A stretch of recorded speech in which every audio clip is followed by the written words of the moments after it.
Through Great. that. Yeah. So, thank you very much and congratulations for Thank you. everything. The movie deserves it. I saw it. Thanks to the screener you gave me. It was brilliant. And it left me in tears. And I think, uh, but happy tears, which I think is the way it moved the whole world. There's so many things I want to talk to you about the movie, but one of the most striking scenes to me is really the opening, and it tells you so much about migrants, the cities they go to, the inequality they see. I wanted to ask you about that first because it's such a passionate, montage, and it encapsulates years of living and knowing something. So I wanted to ask you about that.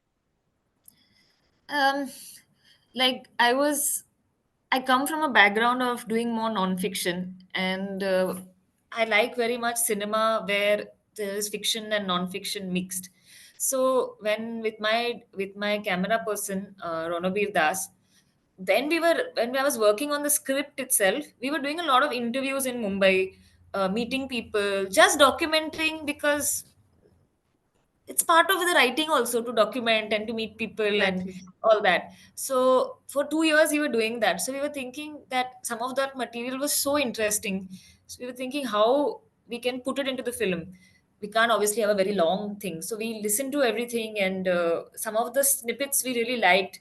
We chose those and then took those same lines to other people and said that, what do you think, this person has said this, now what do you think that they are saying, like this, did something like this happen? So then they made it. I was like, this happened to me also, but like this. And then it became like a, Wow. um, Conversation. yeah, so it was very interesting. And I didn't start it off with the intention that it will be in the film. It was more out of my own curiosity and writing the script. But then we were listening to it while doing the editing, and we had shot also a lot of Mumbai over many years. So we put it together and we said, okay, this could be a nice way to enter, because like we had shot Mumbai a lot, and we were thinking that the film should be like a city symphony. Yes. And then when the Prabha opens the curtain, then we are taking this many songs of the city or many voices and choosing one and then making a fiction story out of it. But there are many such stories. It's nothing Yeah. unique, We travel by ladies' compartment. You're hearing so many different stories, and I'm a big eavesdropper. So, so it was. I felt that you can't be in Mumbai and not talk about the diversity that is there. That is Yeah. Mumbai. So all these things were kind of in my mind, and this made sense to be a representation of that diversity that I have seen being here. Right. And in a sense, then it leads so beautifully into the fiction that you think you're just watching somebody live their life, you know? You don't feel that you're recreating something. You just feel you're just, being carried along. But, talk a little about the casting because, when you see Kani's eyes, for instance, and the circles under eyes, you see someone who's so weary, and yet it's just the face. I mean, she's just it's just the face. And Dilya's eyes are always darting around, and They're really Chaya, good actors. they really like that, Yeah, no? And they're so good. Chaya is just someone who's so solid, so each of them has one kind of experience of the city, and they're carrying it within their souls, and you can see it in their eyes. So talk a little about how you chose these three women, and for me, they encapsulate three different kinds of living, but Yeah, resilience in every way. absolutely. Um, just they are firstly really good actors, because if you see Yeah, the of range of the work they've done, like course. when I met Divya, I had met her because of this Aripu film of Right. Mahesh Narayan, and in that she's very like serious and intense kind of Yeah, role. So when I met her, I didn't know like what I would cast her for, because she wasn't giving me Anu from that role. right. uh, but I saw her Instagram page where she's very lively and very like, she's amazing, full of life. I mean, she's amazing in the movie also, but not in the way that I was looking. Then Yeah. when I met her, she had cut her hair, and she was very bubbly, and she was like, Payal, no, everybody gives me only serious roles. Nobody's giving me fun roles, but I'm very fun. So then I spent some time with her and I realized it's true. She is really fun. So I had an echo of it in the movie when she's saying, I wanted to be an air hostess, but so there's a little bit of that, I think. yeah. So, and she has like very nice micro expressions sometimes with her Yeah. mouth. Like when that girl tells her about the vasectomy, all she did herself. She was like, "Ooh." And then, it's like, where does this come from? It's so good the way she did it. So, a lot Yeah. of it was them only like, uh, internalizing the character so much that they gave me a lot of masala. Kani? Kani also like Kani is very serious. Like she studied theater a lot. Yeah. So, Yeah. she works a lot on the body language, on the Right. physicality of things. So, for example, the scene where she's hugging that rice cooker, that's a very Yeah. theater scene, Yeah. like she puts her whole body into it. So I wanted to have more silent scenes with her because she's so good with physical acting. And like you said, you look at her eyes only and there's like such a complex universe inside. So yeah, she was, and it was interesting for me because when she came, she's like, oh, I don't like this character. She's so stuck up, which I thought was interesting also because if the Yeah. actor doesn't like, then there's always this conflict that you get, which it puts you also as a viewer in an ambivalent place. At least that's what it did for me, because the character is a bit, you don't know, like you feel sorry for her also, but you just feel like sometimes shaking her up. So Yeah. I think that contradiction helped me. Right. And Chaya, whom of course we also saw in Lapata before I saw your movie, but she was brilliant in that. But here she's again, solid in a different way. Sorry, it's a mosquito. uh, Oh, please. Very yeah, and scary like things. that's true these days, especially. uh, I wanted Chaya's character to be Parvati. Like if you are from Mumbai, are you from Mumbai? No, but I'm from Delhi, but I've seen quite a bit of Mumbai. So, where the character of Parvati was coming from is that there is a long history of women from Konkan, the Ratnagiri Yeah, region, where the second part is with, to come and live and work in Mumbai. And usually it was to live with their husbands who were mill workers. And, right. and as we know what happened in the 80s with the Yeah, strikes, a lot of the men lost their jobs, and there was an overall kind of low uh, in the mindset of everybody. So a lot of right. the women had to step up and start working and become the sole bread earners of the family. So if you meet a lot of these women from the Konkan who are old Mumbai people, there's a lot of like no nonsense-ness to them. They're like, Uh, nee, we can't feel sorry for ourselves. Like we have to, I, mhm. I can't have another day of life here. I need to move on. So there's that kind of uh, energy to Parvati, which is a kind of a homage to those women from Konkan who've sort of become the strong, The spine actually of the city in a way. They're the fisher women, they're the yeah, women who probably work in homes. I mean, they're the women who built the city in a way. there's And the women I who built love this. that. I love that conversation that you have, that line, about the tall towers. There's so many lovely things that you've said and you've got away with it. Thank God. So, Because it really irritates me. yeah, Like all of Mumbai's architecture has changed and become so yeah, violently gentrified that yeah. I have seen it my whole life, and I don't know. It's something that, like, the feeling of the city has changed in 20 years. Absolutely. And I think the old Bandra and the old fishing villages and the way they happily coexisted. When you now see that highway, that coastal road, and you see it comes right to the Coalies. And I Mm. mean, I don't know how are they going to survive like that? They won't be able Yeah, to survive, right? yeah, So true. in a way, your movie also is documenting that whole change. Yeah. So I think it's a bit of history. It's so much. And I think the idea of her having to show her papers, for me, it was the CAA and all that. You're a very clever girl, Payal.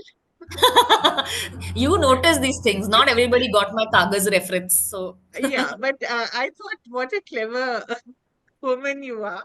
So I think it's and yet it's such a joyous film. It talks about such deep issues, but there's so much joy, and I think that's because of the love. And talk a little about love and how important it is for us to have that.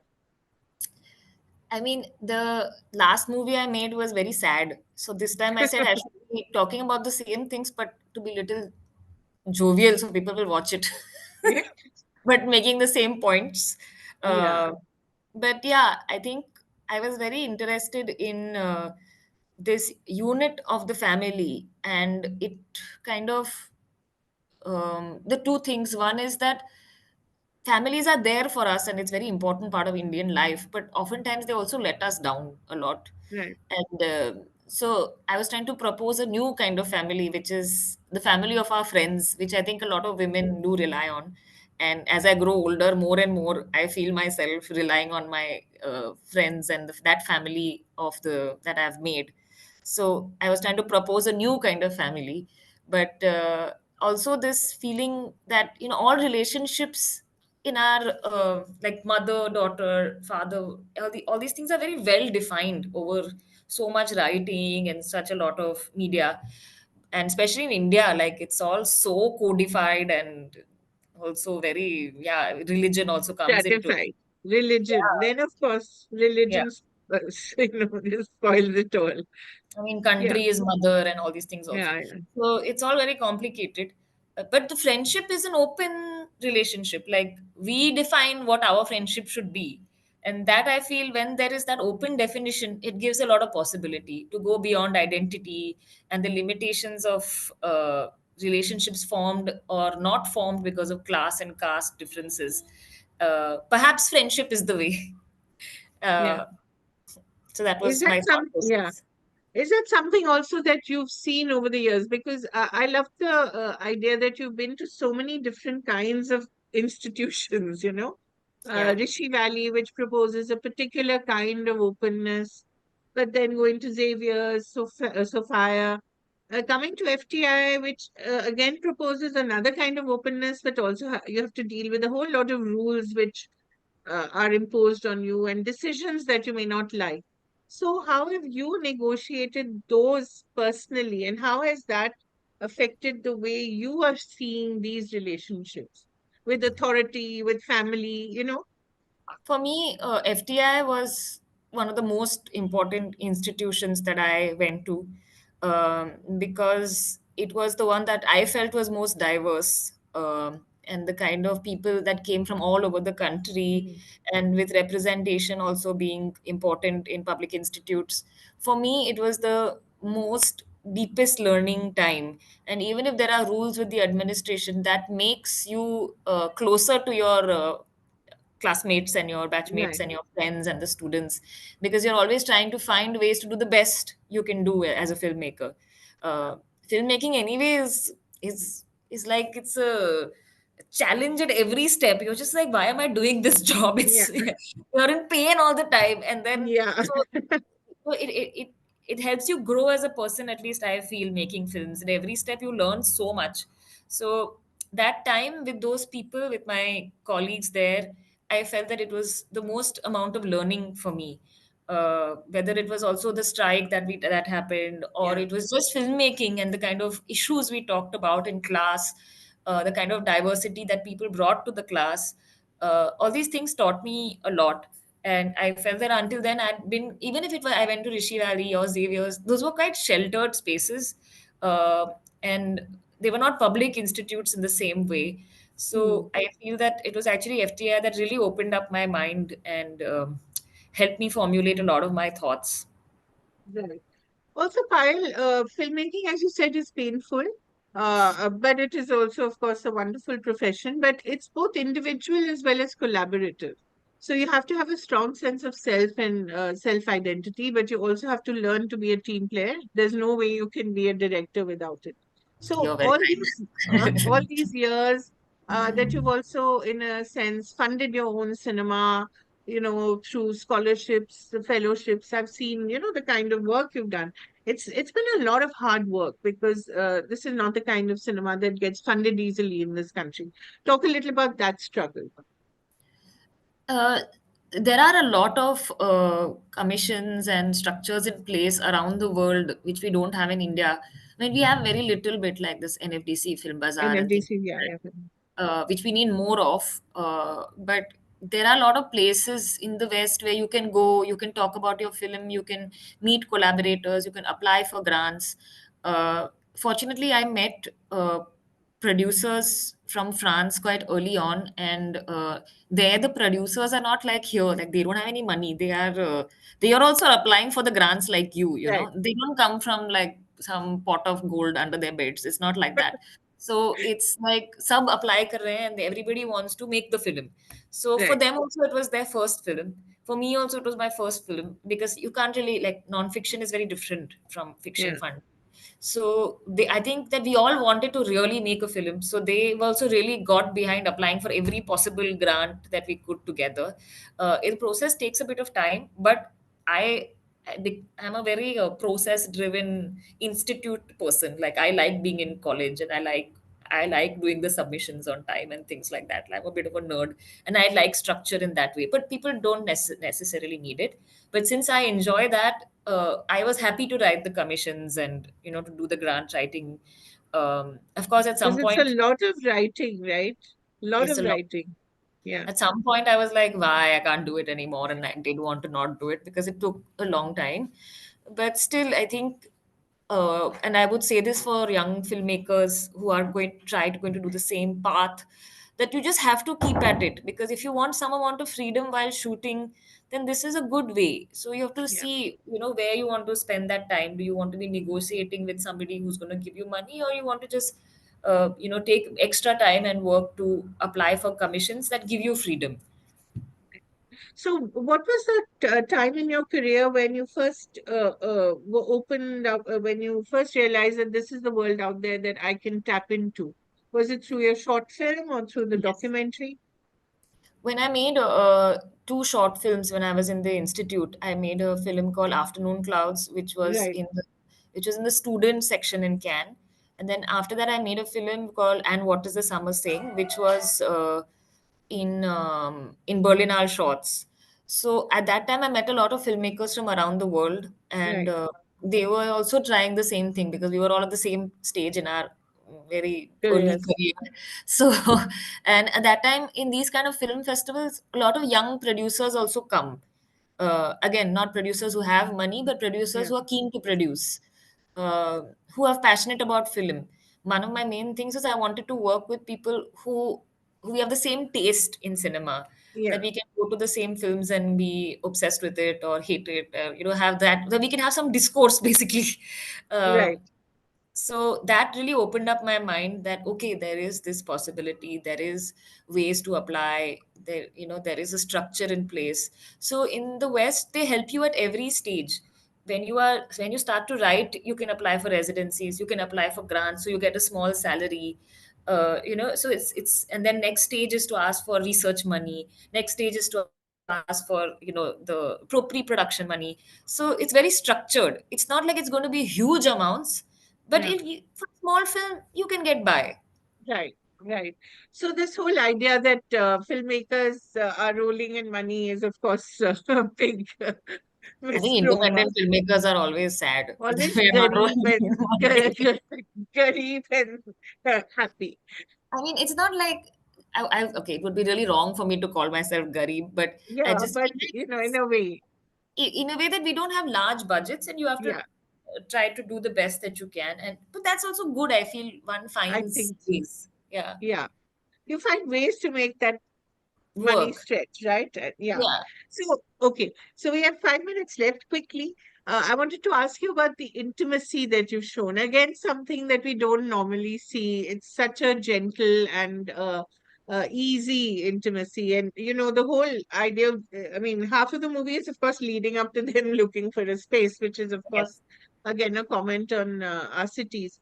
But I wanted to talk to you about that scene itself. So well shot and so beautifully shot. Talk a little about putting all your actors at ease and doing, making that happen. We were discussing the scene for a long time from the Yeah, very beginning, and fortunately the actors were very open to it because they felt while reading the script that it's not seeming forced, like it's Yeah, feeling like it's a natural progression. So that was always a good positive conversation with them. And then we had an intimacy coordinator on set, right. Naina. She's very very good. uh, Who's this?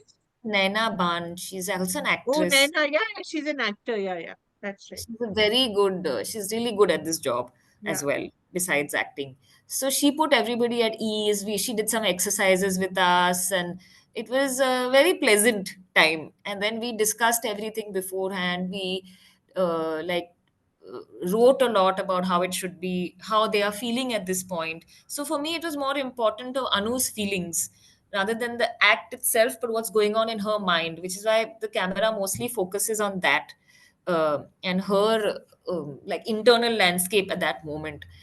right. So we talked a lot about this, and it's very hard to perform also. But I think because we were so मैं बहुत देर से बात कर रहे थे उसके बारे में, और हम सब लड़कियां ही थी सेट पे, तो Yeah. it was very it felt quite okay to do. And yeah, Except that poor little boy who's so sweet. yeah, we bullied him a lot. Don't put that in, but but it Yeah, was he just looked at it. yeah, like I shot the scene. My DOP didn't shoot it because he was a guy and we didn't Yeah, want that. So it was all girls only on set, and very it was a nice feeling. yeah. And the other wonderful scene, of course, which I'm sure the whole world has told you, is when they're dancing. Chaya, sort of, I think they looked really drunk, were they? But no. I think they're really good actors. Yeah, they'll do anything. Like they can make everything convincing. I'm so like so honored to have and so privileged to have worked with them. My job is easy. But you worked a lot with them. They were saying Yeah. that Tani said that you had a long workshop with them, if I'm not mistaken. Yeah, 10 that's true. We days or worked together, yeah, for almost 3 weeks. Not with Chaya so much. Chaya was just a few days, because she's, I mean, with I don't speak Malayalam, no, so I yeah, needed that time. It was more also for me to kind of get used to the language, and for us to work out the cadence of the speech, all these kind of things. I needed that time. And Marathi I speak, Hindi I speak, so it wasn't like I didn't need that much time with Chaya, for example. right, right. But we worked So, a lot on things like the body language of body. Parvati. Yeah, She yeah. sticks out her stomach like this, and she's confident and also underconfident, which I think a lot. Like I'm also a bit of a wobbly feminist, so I didn't want it to be like all these perfect people who know exactly what is good and bad. They're like, huh? She's also erratic. Suddenly she's saying, "I want to leave the city and go." She didn't want to try harder or things like that. So she's also erratic sometimes. She does whatever. So there were all these Right. kind of things I was thinking about. Yeah, and I think all of it comes together so beautifully. Just the last question, Kyle. It's resonated around the world, and especially with the French. What is it? I mean, I know it's a beautiful movie, it's humane, but what do you think in particular resonated so much with them? I'm not really sure, but I think some of these questions about women's friendship and solidarity and kind of uh, being there for one another is an issue that's all over the world. They may not have the Right. fundamental issues that we do, which are like more to do with religion and marriage Religion and all this kind of stuff. and hunger and Yeah, poverty and yeah. inequality. They don't have inequality at all in this way. Yeah. But I think fundamentally, a lot of women came and said to me that there are issues in their systems also which they related to. So, in spite of all the so called progress, there's still a long way to go. I wonder what your mom felt when she saw it. My mother just felt proud. I see a lot of her work also in the film. Yeah, Her sensibility is all definitely. pervasive, How can isn't it it? not be? Yeah, How can it not be? But I'm sure she must have loved some of the issues that you brought out without, you know, yeah. pushing them in your face. She's very supportive, and she's always somebody like what I gain a lot from my mother is her rigor. I never a day in my life have I seen her not work. Oh, And she's self-employed, right? Like, so she sets her own timetable, and she right. always worked. She always was making. And I don't know, like I feel as a filmmaker, watching her as everyday practice made me also want to continuously, that this is the way and this is what I love doing. So it shouldn't feel like a chore. It should feel like I'm thankful that I get to do this every day. But yeah, she had a lot of rigor and discipline. Every day from 9 to 5, she worked. Right. Regardless of whether there was a market out there or not, or what was trending, what was not trending, Yeah, she she did her just thing. worked. Yeah. Yeah. So I think a lot of that also I can see reflected in the way you are conducting your career, right? Yeah, I think that has really taught me a kind of discipline towards work. Right. So you're a Mumbai girl, Payal, or have you become Frenchified now? No, no, I'm not. I'm very Mumbai, but I've also lived in different places. So my relationship with the city has also been somebody who's leaving and coming back. So it's a bit Leaving raw. back. Right. Such a pleasure to talk to you. I wish we could go on, but please Thank do you so try and much. send It this was fun. screener, send the Night of Knowing Nothing. I'd love to see it. I really would. Thank you. Thank you. Bye. Bye. Bye.